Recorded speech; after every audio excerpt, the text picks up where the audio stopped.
All right, so welcome to week 3 of this course, The Shadow Self. So it's good to see it's a good sign to see a full house on the third week. Usually it dwindles week by week, so it's a nice thing. So I'd like to start tonight by sharing a story which will relate to tonight's theme. And I also felt like last week we didn't, maybe it was a bit ambitious with how much I wanted to get through, but there was a few little things that I thought would be nice to cap off. So at the beginning, after the story, we'll conclude on last week's, do a quick summary, and then move into tonight's topic. So the story goes like this. Story with the Baal Shem Tov. The great sage and mystic lived about 300 years ago in the town of Mezhibuzh, middle of Ukraine somewhere. And the Baal Shem Tov had a very eclectic community. It wasn't just a community of scholars and mystics. He had all kinds of people in his community. And one of the people, his name was Yankala the Ganef. Jack the thief. Yankala the Ganef, Yiddish. So Jacob the thief. And it wasn't even a secret. He wasn't discreet about what he did. He was a thief. That was his profession, was his occupation. He would steal. They were on a highway. Anytime anyone came through the town, he would attempt to take their money, take their gold, take their jewelry, whatever he could get his hands on. Now, every time he would have a successful heist and steal some money, he would run straight to the Baal Shem Tov's synagogue, to the shul, the shtibel in Mezhibuzh. He'd come running into the Baal Shem Tov's room and say, "Rebbe, the police are after me, the Cossacks are after me, they're coming to get me. Help me." Baal Shem Tov would wave his hand and the trail would be erased. And no one would be pursuing him anymore. And this was some kind of recurring theme. And everyone knew maybe there was something else going on over here and they didn't question the Baal Shem Tov's ways, although they were quite cynical as what's this rabbi condoning this behavior for?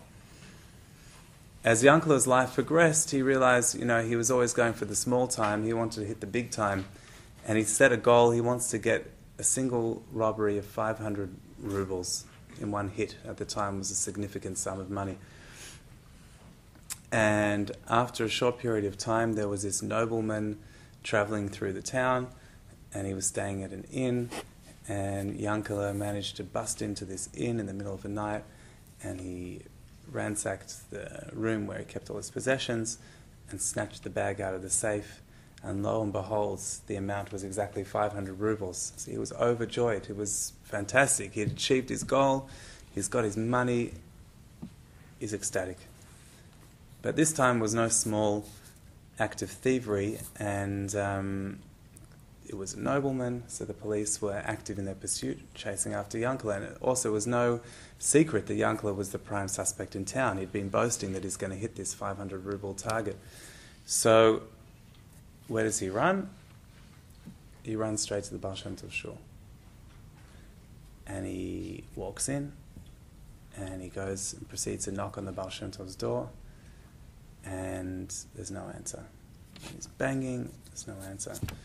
Finally, one of the congregants had a bit of mercy on him. They said, Yankala, maybe you didn't hear, but yesterday the Baal Shem Tov's soul left this world. He's no longer here, he's passed on. Imagine at that moment how Yankala felt. He's carrying the bag of 500 rubles, but how much is it worth if he's sitting in a prison cell in a few short minutes after he gets caught? And his only saving grace, the Baal Shem Tov's prayers, it was gone. He had no opportunity to do that anymore. So he runs out to the next shtibel, where one of the Baal Shem Tov's students, whose name was Reb Baruch of Mezhibuzh, was holding court, had his entourage. And he bursts into the synagogue and he says, "Reb Baruch, I need a blessing quick, fast, I need a blessing quick right now." He says to him, what is this? Now Reb Baruch wasn't known to be as open as the Baal Shem Tov, kind of like this paradigm we're talking about with Abraham and Yitzchak. One has a lot of chesed, a lot of openness, and one has a lot of strength, a lot of judgment. And he says, "Hang on a minute, who are you? Who needs a blessing quickly? People need blessings. What's the urgency?" He says, I'm Yankala the Ganef. I'm Jacob the thief. He says, you're a thief and you have the audacity, the chutzpah, to come into my shul and ask me for a blessing? Get out of here immediately before I throw you out.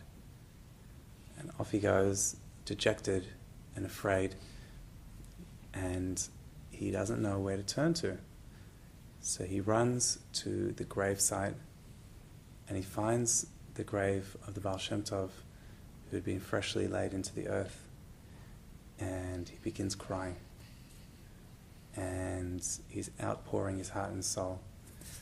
And he's talking to the Baal Shem Tov, and he says, Rebbe, Master, everyone wants to be the Rebbe of Tzaddikim.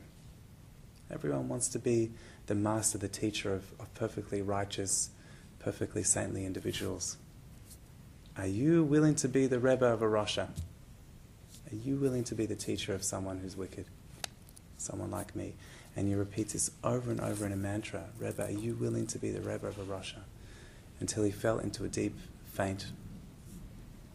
And in that faint, after his exhaustion and emotion, he proceeds to receive a vision of the Baal Shem Tov himself, who addresses him and says, you know, Rabbi Yankele, there's never been such a heartfelt outpouring of the soul like what you just did, what we just experienced, the truth and sincerity, that genuine outpouring of your heart and soul. He says, you can go to this and this house. He gave him an address of a person, like a safe house, of one of his fellow mystics. Change your ways, become a changed man. And at that moment, he changed it was like a catharsis, he just changed his whole life over. And the legend of the story is, although it's never been confirmed, is that this Rabbi Yankele went on to be a Rebbe in his own right. And he proceeded to become a master in his own right. But the Chassidim never wanted to say, because they didn't want to go back and say, our Rebbe was a ganef, our Rebbe was a thief. The power of this acknowledgement, and a very, very powerful story, you know, of acceptance, and about realizing and accepting the darker, more unsightly parts of ourselves in order to accept our wholeness, which will be the focus of tonight's theme. The shadow self, the darker side of the psyche, according to a few perspectives. So, let's revisit briefly a little bit of unfinished business from last week's dream analysis class. So, we shared a few perspectives last week. Again, some of the psychoanalytic perspectives on dream analysis, and then some Jewish perspectives, and mentioned a very powerful story, biblical story of Jacob's ladder and Jacob's dream. And a very vivid and powerful dream of Jacob. He hadn't slept for 14 years, and he finds his place, and the sun sets, and he lies down, and he sees his dream, and he has this vision, and there's this ladder. It's fixed in the ground, but it ascends towards the heavens, and there's angels walking up and down this ladder. And it's a very, very powerful image and paradigm, as we explained last week. But what we didn't get to, what I wanted to get to, was some Kabbalistic perspectives on dreams and where they come from in a person's consciousness, their psyche. So in Kabbalah, we talk about the soul of having 5 levels. And another way to understand this idea of levels is that, you know, the soul, when you talk about the soul, if we want to define it, it's a person's chayas, their energy, their vitality, their life source.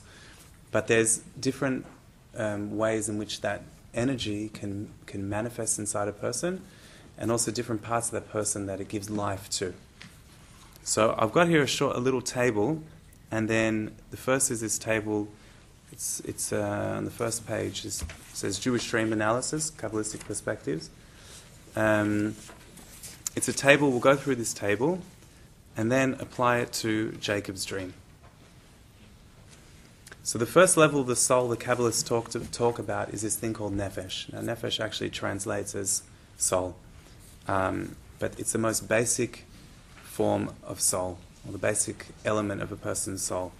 And the trait associated with it is our instincts. So like for example, our physical, our drives, our basic, most primal drives, food, water, shelter, our primary needs.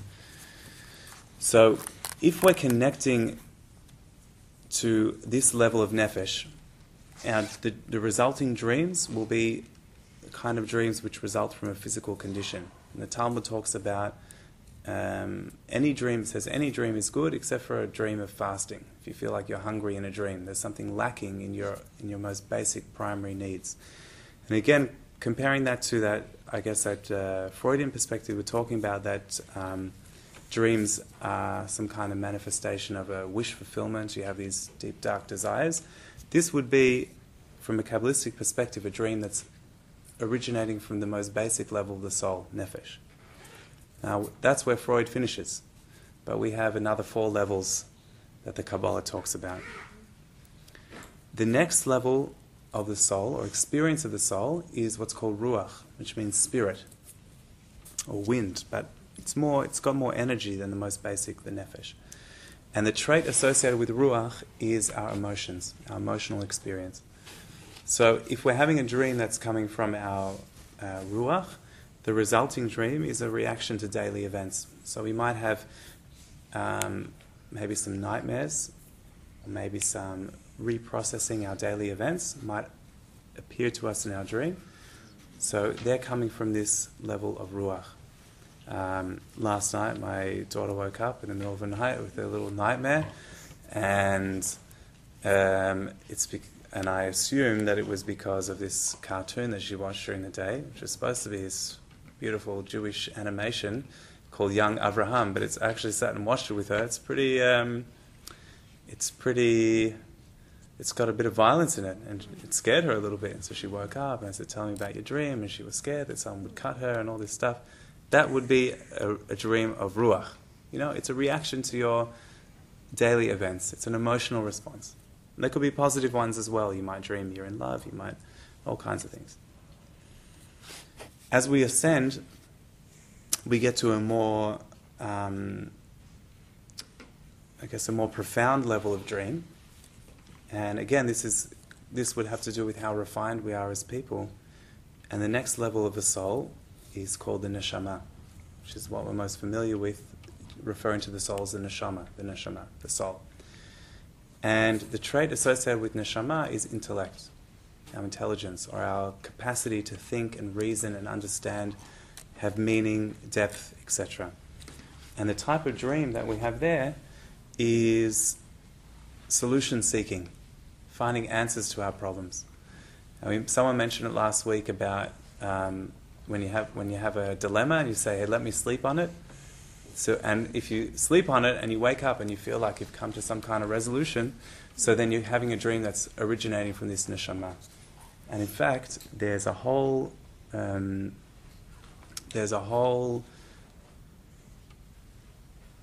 sefer, a whole book that's written, and it's called Answers from Heaven. One of the Balei Tosfos, one of the commentators in the Gemara, he wrote a book, and basically every night they'd write down a question and have some kind of resolution or answer, difficult halachic questions that he couldn't understand, different passages in the Talmud, and he would receive answers from heaven. Now, it's not clear whether he actually had some kind of vision or he actually just processed it in a deeper, more profound way when everything else was quiet and was able to find the answers. So those are dreams which come from the level of neshama. Now, those 3 levels that we spoke about are all, I guess, more conscious levels of the soul.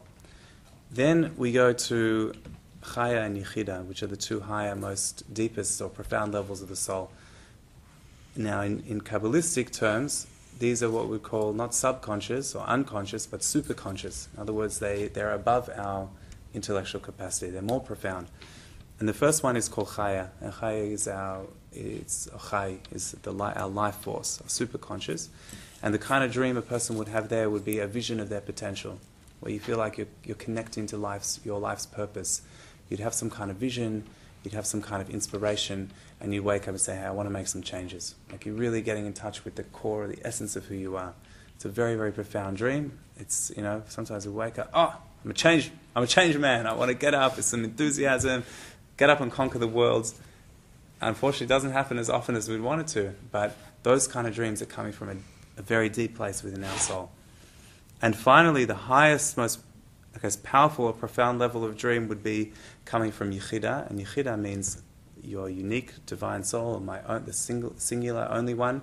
It's a part of our soul which is one with God, just one with the Ein Sof, one with Hashem.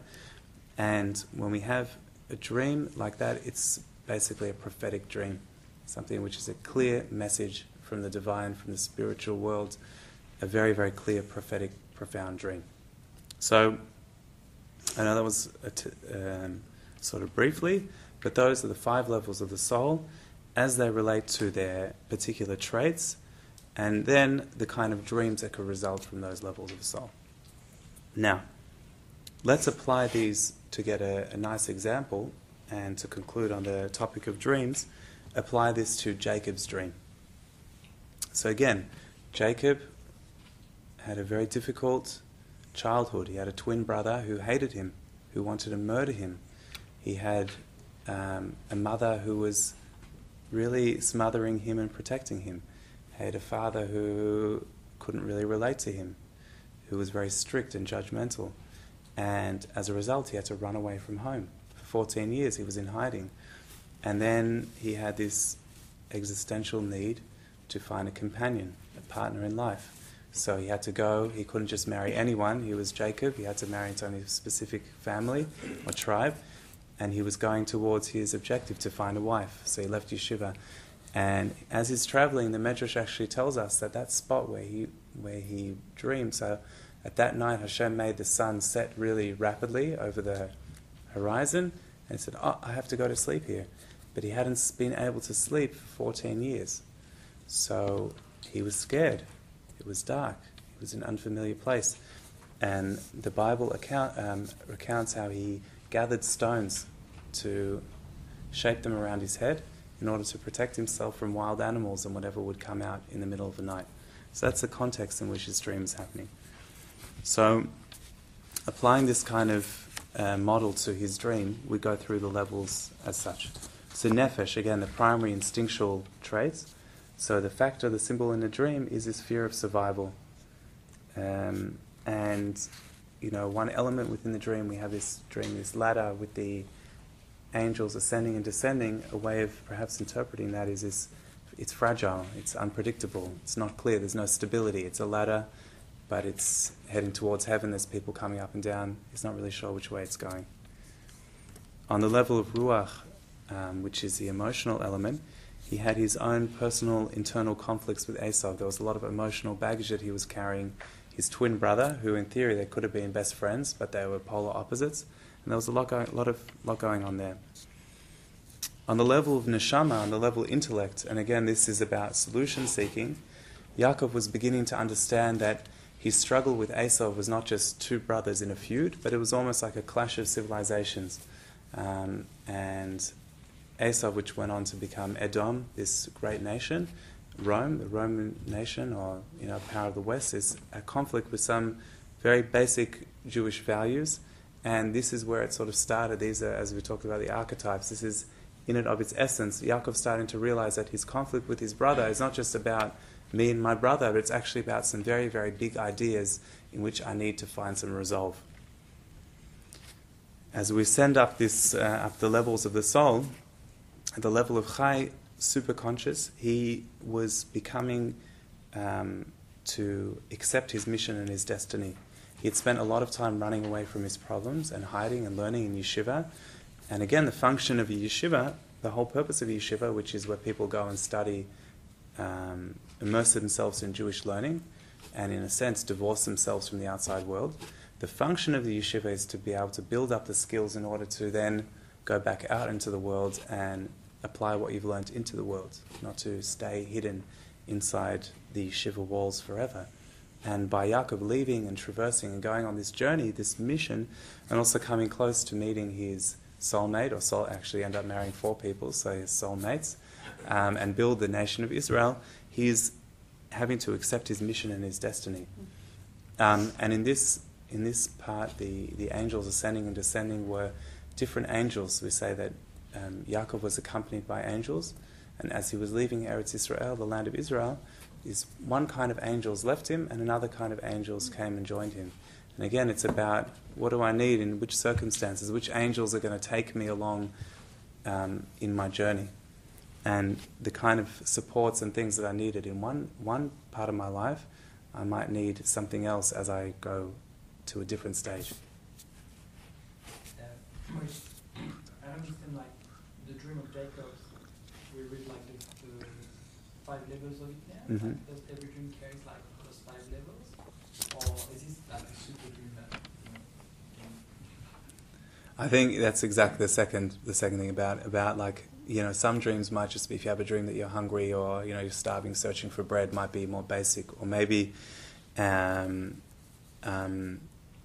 and in this situation we're applying the 5 levels, saying that Yaakov's in his totality, all 5 levels can be applied to understand Yaakov's dream. But at the same time that I say that, I'm just going to contradict myself and say that in Kabbalah you have in every level you'd also have all the other 5 levels. So you have this whole kind of way of like inter-inclusion. So even in the level of nefesh, you'd have nefesh, then you'd have ruach of nefesh, and then you'd have the neshama of nefesh, and you keep going and going and going and building these huge kind of models to understand each intricate level. So it's a typical Jewish answer. Yes, no, yes and no. Yeah. Yeah. So if he slept for 14 years, so he never had any dreams during that period of time, I guess. So this is probably why he went into such a deep... Yeah, we actually mentioned that last week, that was part of it, that there's this whole thing that people who don't dream suffer, like, there's some serious psychological consequences. And there's even evidence to suggest that the reason why we struggle so much when we are sleep deprived is because we haven't dreamed. And actually, I was flicking through the TV on Saturday night. I was with some friends, and there was one of the James Bond movies, and I just for like 2 minutes saw it. There's this guy sitting with this mask on his face. It's one of those old James Bond movies, and I was just and he's like, "Yeah, this mask gives me 1 hour of dreams, which keeps me going from my insomnia." I was like, all right. So yeah, I don't know if it means literally that he didn't sleep, or his sleep was broken, or he was unable to truly rest, and this is the first time he was able to rest. Yeah. I just had thought when you said that, 14 years, symbolically, could it be just he was unconscious? He was not awareness Of his dreams. Awareness of light, or of spiritual awakening. And he was literally clueless. Because he didn't dream. Yeah. Yes, possibly. I don't know. Thought of that. Again, like that's the beauty of this learning the Torah, and like saying, okay, so we have the literal meaning is that he didn't sleep, so he wasn't sleeping. But then we can go deeper and say, what was that all about? Yeah, absolutely. So the final level, and then we'll move on, is Yechida, which we said is connecting to your uniqueness, and in this place is having a relationship with Hashem, or having some kind of very clear spiritual type of experience. And for Yaakov, according to some opinions, for Jacob, at that moment was the first time God clearly spoke to him and gave him the vision, and this is what you're going to be like, and you're going to have these nations, and all these things are going to happen to you, and don't worry, I'm going to be with you, it's going to be okay. And in fact, Yaakov had a very, very special and almost a beautiful relationship with Hashem that we see even as Jacob descended to Egypt later on in the story. Before the enslavement in Egypt, he's almost pleading with God and saying, I don't want to go. Like, I don't want to end up in this Egypt. I'm scared of what's going to happen. And God says to him, don't worry, it's okay. I'm going to be there with you the whole way. And this is the beginning of that experience of him forging that relationship, a very special connection. So this is just a brief kind of model and way of understanding a Kabbalistic perspective of, again, looking at it and saying, we're looking at the totality of a person. We're not just looking at the most basic primal desires, and there's more to a person than just their most basic needs, and there's more that we can experience. And this is one way of looking at that in relation to our dreams. Okay. So, now we're going to go into tonight's topic at hand, and we're going to talk about some perspectives on the I guess, the shadow self, the darker side of ourselves. What does Kabbalah, what does Chassidut, Jewish mysticism have to say about our drives, or maybe our darker side, our darker forces? And again, I'm going to follow the same way we've been doing the last few weeks by looking at some contemporary theories on that, or quotes, and then contrasting them with the Jewish mystical perspective. So here I've got first the Jungian perspective, and Jung had a more optimistic view than Freud, as he did in every single regard, and he refers to, I guess, the darker side of the self as a shadow. Not entirely evil or bad or repulsive, but rather a part of us that we're hiding, that's being repressed and has certain needs and desires. It has certain things it wants to express. It's our unconscious self. So here I've got, actually, in his own words, a few quotes about this. I'm going to read them. First one here. Unfortunately, there can be no doubt that man is, on the whole, less good than he imagines himself or wants to be. Everyone carries a shadow, and the less it is embodied in the individual's conscious life, the blacker and denser it is. Hence, it's a shadow. So the less you know about it, the darker the shadow is. If an inferiority is conscious, one always has a chance to correct it. Furthermore, it is constantly in contact with other interests, so that it is continuously subjected to modifications. But if it is repressed and isolated from consciousness, it never gets corrected. So a person who has here an inferiority complex, where they feel low or have low self-esteem, and they're not aware of it, so how will it become manifest? All kinds of ways. They might become a bully, they might hate themselves, they might blame others. It could be all kinds of things. So that's part of their shadow, their darker side of their self. Now, the goal of therapy in this case would be to help make the unconscious conscious, and then you can deal with it. As long as you're repressing the parts of you that you don't acknowledge, so you can't deal with it, it's not actually going to get better, it's probably going to get worse. And that's one of the hardest things, is to actually acknowledge our parts of us that we don't like. And that's why in psychoanalysis the dreams are so important, because the dreams don't lie. They tell you exactly, they speak from your unconscious, and by analysing the dreams or exploring them, you can help make these unconscious things conscious. Now here we go with the second quote here. The shadow is a moral problem that challenges the whole ego personality, for no one can become conscious of the shadow without considerable moral effort. So it's hard work. To become conscious of it involves recognizing the dark aspects of the personality as present and real. This act is the essential condition for any kind of self-knowledge. So again, it's like, it's he's pretty switched on in about what he refers to this guy. All right, so flip the page. So just to surmise, from Jung's perspective, the shadow is any elements of your personality which are repressed and are the negative elements of yourself. Hence, they become the shadow, or the dark. Casting a dark shadow. And as you reveal those things, your shadow becomes reduced, and you become more. In the metaphor, as you become more, yourself become more illuminated, and what he calls, you become whole. You become a more integrated person.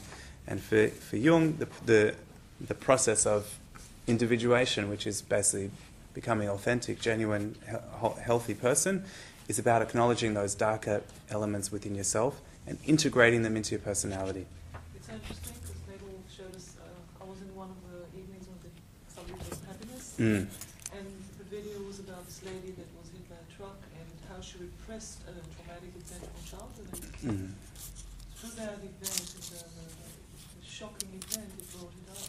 She was abused sexually in childhood. But she said she repressed it so well, and only because of that traumatic trauma.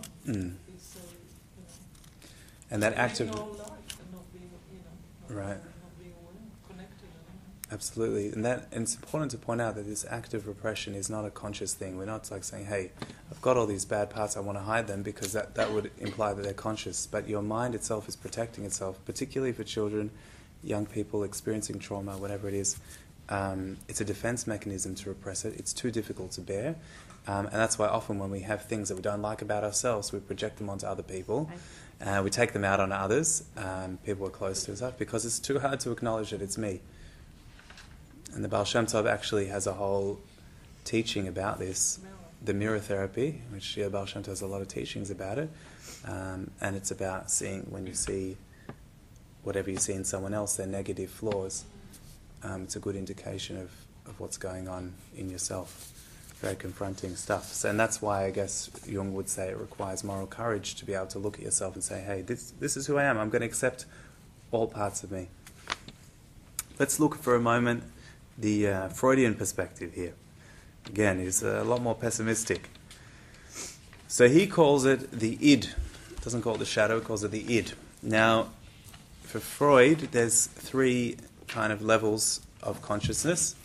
You have your id, which we're going to explore in a minute.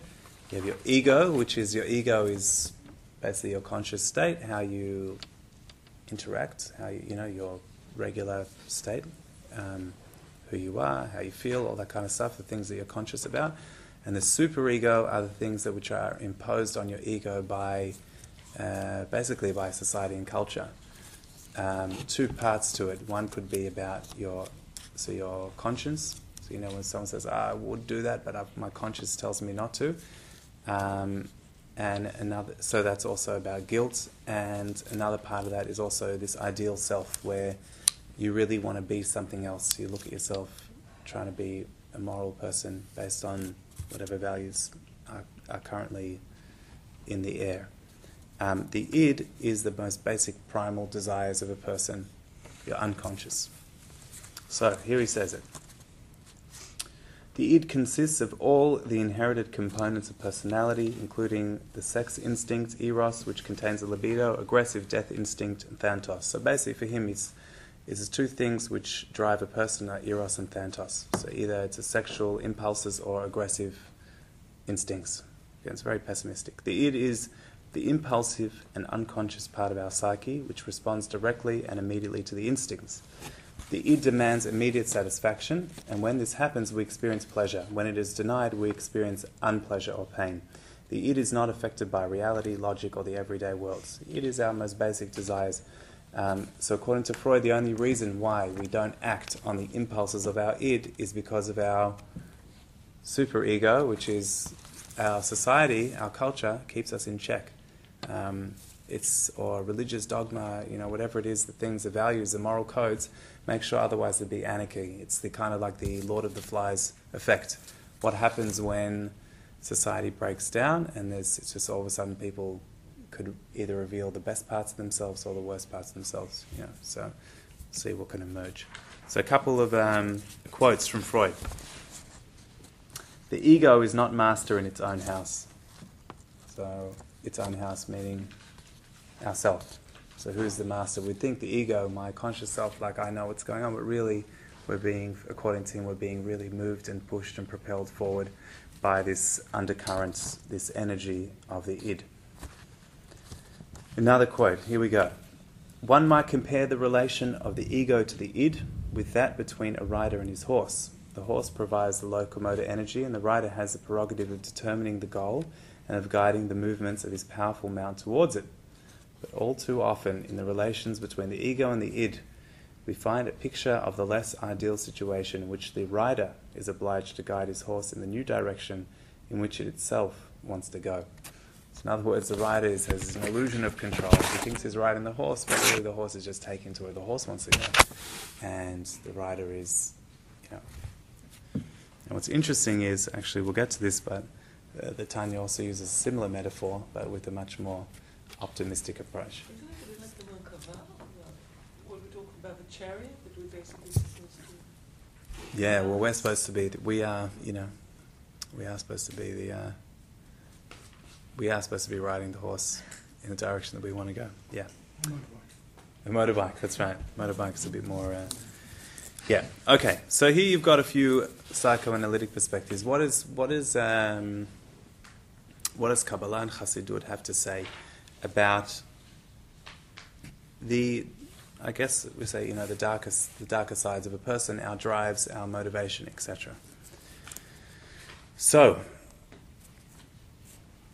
traditionally, there's always been this concept of the Yetzer, the will. If people are here familiar with Yetzer Hara, Yetzer Tov, kind of paradigm, the evil inclination, the good inclination. That's what a lot of people talk about. The Tanya, which is written by Rav Shneur Zalman of Liadi, has a different approach, and I think a much more user-friendly approach and very empowering approach. He talks about a person actually possessing two drives, two forces within every single person. One is called the Nefesh Elokit, the godly soul, and one is called the Nefesh Bahamit, the animal soul. The Nefesh Bahamit, the animal soul, it's similar to what Freud would call the id. It has its primal needs, its desires, it wants to satisfy its own ego, its pleasure-seeking, etc., etc. But there's a counterforce, which is the Nefesh Elokit, our godly soul, our aspirations, our spiritual aspirations, our deep existential desire for transcendence. It's likened to a candle where the flame is always flickering, trying to ascend to its source. And in a sense, these two souls are at odds with each other, and we're constantly trying to battle it out and see who can be the victor at any single given moment. But it even goes a step deeper. The Alter Rebbe, the Rav Shneur Zalman Liadi, is very specific in using this terminology, Nefesh Bahamit, the animal soul, as opposed to Yetzer Hara, the evil inclination. And I say this because, in his view, the animal is neither good nor bad. It's neutral. In our Bar Mitzvah course here in Spiritgrow, one of the first weeks, I show the kids two YouTube videos. One YouTube video is of a football brawl, and it's in some European soccer league where one person starts and all of a sudden there's 1,000 people on the field just punching each other. And the other video I show them, 2-minute clip, is a clip of a kill in a savannah somewhere in Africa, of a cheetah hunting down an ostrich and getting some lunch. And we workshop this, we discuss it. What are the similarities? What are the differences? In both, you see two animals essentially attacking each other. We didn't know the context before we watched it. What's different about these clips? And it's great to see the minds of 11 and 12-year-olds working. And basically, what comes out is there's nothing wrong with the animal attacking and killing for its lunch. It's a circle of life. It just is. This is what it does. This is how they eat. This is how they feed. No one would say, "Hey, cheetah, you are evil." No one would label it as such. But when you have this football brawl, you're talking about individuals with choice, conscious. They're able to make a choice, and they go and exercise this choice. They decide to be violent and impulsive and rage and aggression. And they're like, "Hey, there's something wrong over here. Something bad about this."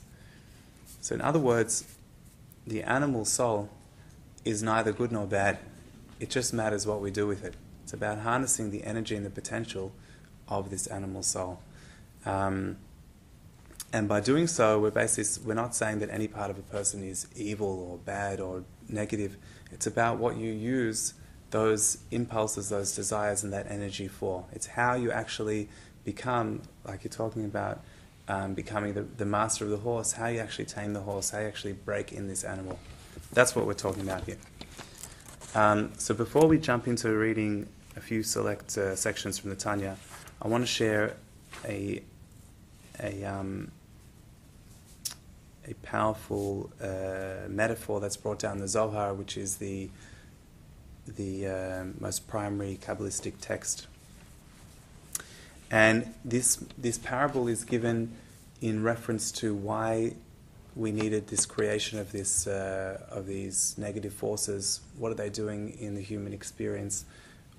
What function do they have? Why did if God could create the world however He wanted, why would He create us with tendencies where we could go either way? Why not just create us completely good? So the Zohar explains like this very beautiful, very powerful parable. Imagine a king with his only son. Always, I was talking about the kings or the sons, but there's a king with his only child. who's destined to become the heir of the throne. Now imagine the kind of privilege that this prince has been brought up in. Everything he needed, the best clothes, the best education, the best experiences, best teachers, everything he could possibly imagine. But the one thing that he was lacking was basically what you'd call the practical experience. He wasn't street smart. He was sheltered. He grew up in the castle walls.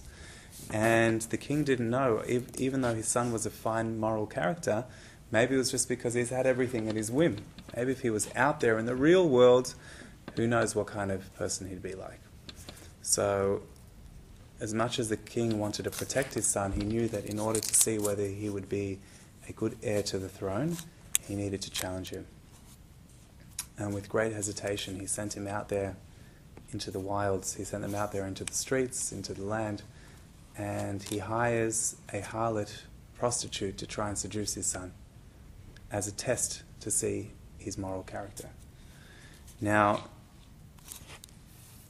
the king obviously wanted his son to succeed. He didn't want him to fall prey to this mission. And even we say that even the harlot herself, she is under instruction by the king, so she has to fulfill the king's request and do her job. But her innermost desire is also that the prince should actually succeed and not succumb to this temptation. That's her inner desire. She has to do her job, but her inner desire is that essentially, that he should succeed. So the whole function of that is in order to give him the possibility to basically exercise his choice and to reveal his true inner nature. So in this parable, it explains that all the negativity and the evil forces in the world are there in order to test our moral character. But the essence of everything is good. And just like this woman who's there to seduce this young prince, she herself wants him to succeed his mission, is just like the evil forces in the world, quote unquote, their inner essence is goodness. They also want us, they're screaming at us and saying, hey, don't eat me, don't take me, don't use me, don't be involved with me, even though their function is to give us that moral aptitude and to help us have choice. So it's a very powerful image that's from the Zohar. So let's jump into the Tanya here, this text, and this is a direct English translation, and see what the Alter Rebbe of Shnei Zalmani of Liadi has to say about this Nefesh HaBahamis. Okay. So I don't give the full context here, but this is in the middle of a chapter. But you can check it out later. I'll tell you where to look if you want to see the full text here. The explanation of the questions raised above is to be found in light of what Reb Chaim Vital wrote in Shar HaKdusha and Eitz Chaim, which are two books of Kabbalah, that in every Jew, whether righteous or wicked, there are two souls. As it is written, the neshamot, souls which I have made, alluding to two souls. There is one soul which originates in the Klippa and Sitra Achra, and which is clothed in the blood of a human being, giving life to the body. As it is written, for the flesh is in the blood, and from it stem all evil characteristics deriving from the four evil elements which are contained in it. These are anger and pride, which emanate from the element of fire. So the anger and pride are all about heat, about emotion, passion, the nature of which is to rise upwards. Then you have the appetite for pleasure, which come from the element of water. For water makes things grow, makes to grow all kinds of enjoyment. So water is that flowing, that just the pleasure, just that ease. Then you have frivolity and scoffing, boasting and idle talk from the element of air. So that's basically being an airhead, being ditzy, basically being full of it, I guess. Those elements come from the element of air. And finally, sloth and melancholy, which is also a negative character. So basically someone who's just being down and dejected, come from the element of earth. From this soul stems also the good characteristics which are to be found in the innate nature of all of Israel, such as mercy and benevolence. So he doesn't list them all here, but actually in each of those elements of fire, earth, water and air are also 4 positive qualities as well. You could take someone who is, maybe has a tendency towards rage, might invest their energy into social action projects and try and make a difference in this world. Someone whose nature is to be a little bit aloof and maybe ditzy or uncaring might redirect that energy and become a bit lofty, have some existential pursuits. Someone who is struggling with this idea of melancholy and being down might actually transfer that energy and become someone who's what we call grounded, which is the same for the element of earth.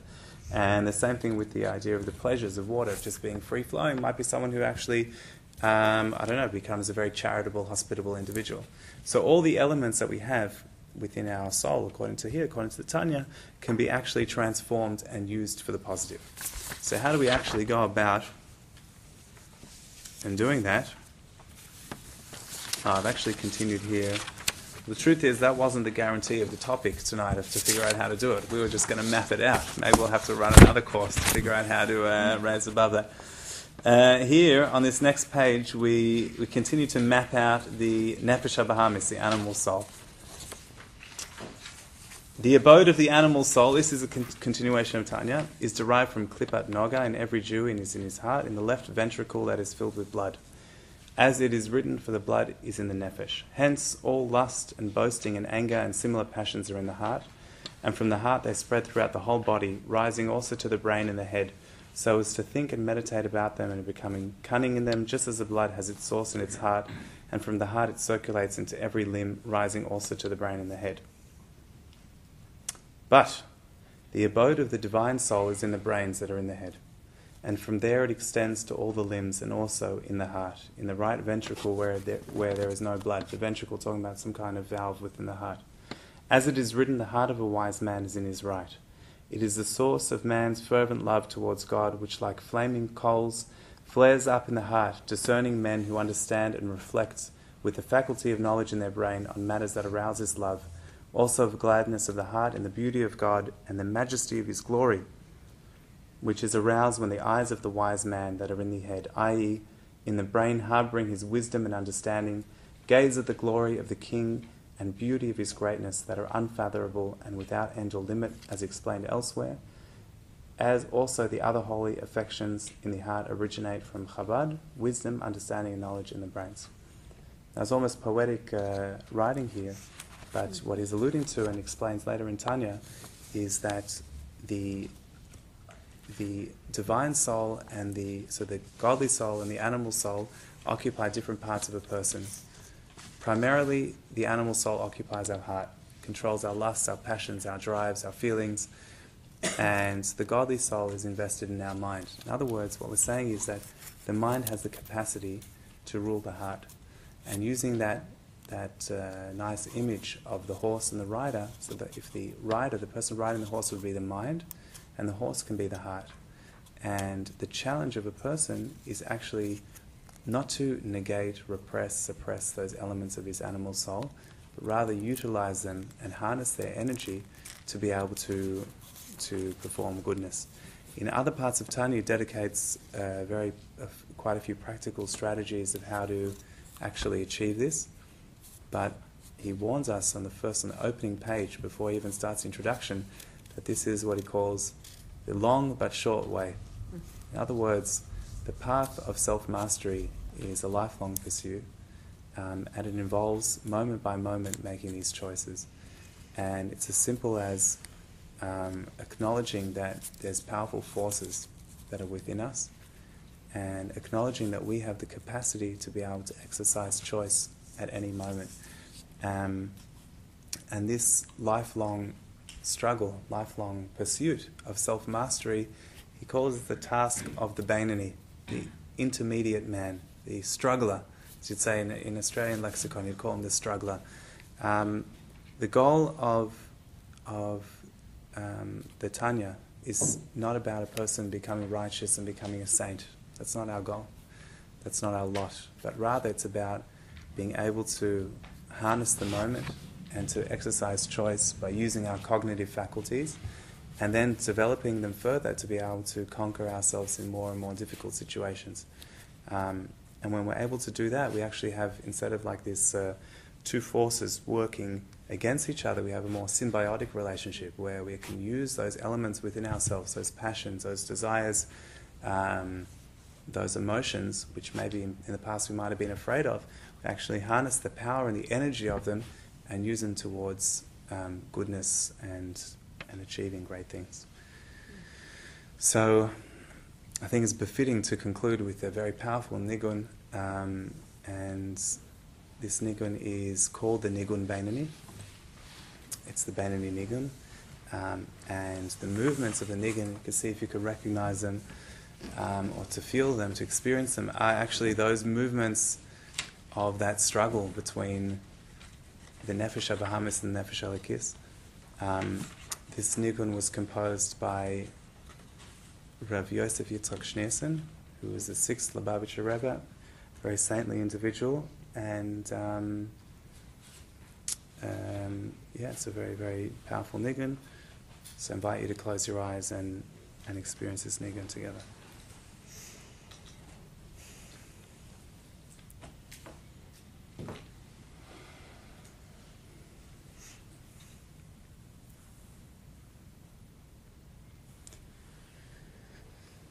Oy oy oy oy oy oy oy oy oy oy ay la da ya da oy oy oy oy ay da ya ya ya ya ya ya oy oy oy ay ay oy ay la da ya ya ya ya ya ya oy oy ay la da ya oy oy oy oy ay la da ya ya ya ya ya ya oy oy ay ay oy